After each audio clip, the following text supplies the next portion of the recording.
Welcome to the hottest movie review on the internet today, the A-List Review. I am your host, the Game Changer, Wes Troop. And if you've been following the channel, you'll know that I'm slowly but surely going through some of the great films in the Criterion Collection, and also going through the films that randomly were released in 1997. But this is a film that hits both of those elements. So we're going to be taking our mint-flavored time machine back to the year 1997, where we're going to look at the mystery thriller. This is spine number 1155 in the Criterion Collection, the Japanese mystery thriller, Cure. My review coming up now.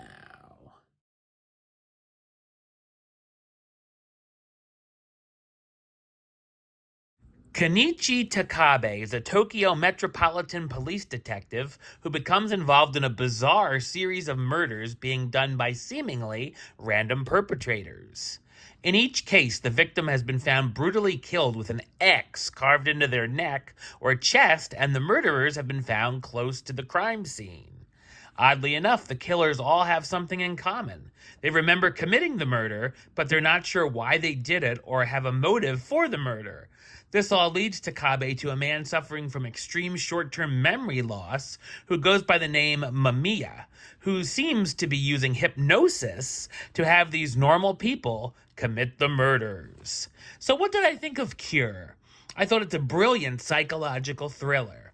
The film is directed by Kiyoshi Kurosawa, who's best known for directing films such as Sweet Home, Charisma, Pulse, Bright Future, Tokyo Sonata, and Before We Vanish. Cure was released in Japan on December 27, 1997. Kurosawa gives us some interesting camera work with many long takes. There's also a number of disturbing and gory visuals throughout, one dealing with a bathroom floor that made me cringe in a good way. The film is filled with very shocking moments, oozes suspense, and keeps the audience on edge as we never quite know what could happen next. While we know who the killer is early on and what his method is by using the flame of a lighter or even water to hypnotize his marks, the story is exciting and intriguing enough to keep the viewer invested. Following Takabe can be interesting as well, with him not only slowly going crazy, but trying to solve the case to the point of him suffering from hallucinations. He's also dealing with his wife, Fumi, suffering from mental health problems. It all leads to some tense showdowns between Takabe and Mamiya as the detective starts doing some questionable antics. While the premise might sound like things could get wild and over the top, it thankfully stays grounded in reality. The story can be ambiguous at times as well, leaving things up for interpretation for each viewer, such as wondering if Mamiya actually has amnesia or if it's all part of his ploy, and also including the film's ending, which is rather chilling.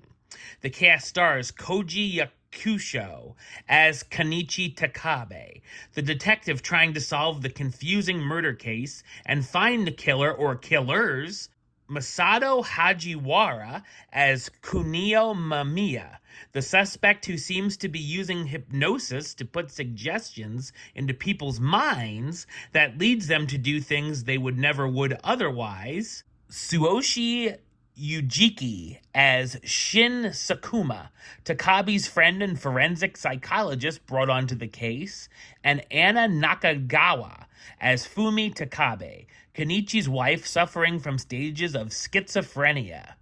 Cure is an exciting game of cat and mouse between the two main characters and makes for a thrilling and sometimes creepy experience. Number-wise, I'm going to give it a 9 out of 10. Which gives it the A-list rating of A-list approved. That's right, it gets the A-list seal of approval. All right, well, that's the show. I'll be back with another review very soon. But until then, don't forget to subscribe, like, and comment right here on YouTube. YouTube.com/WestsideOf515. Like the show on Facebook, Facebook.com/WestTroopAlist. And of course, you can follow me on the X, Instagram, and Letterboxd at West A List. Until next time, Troop out.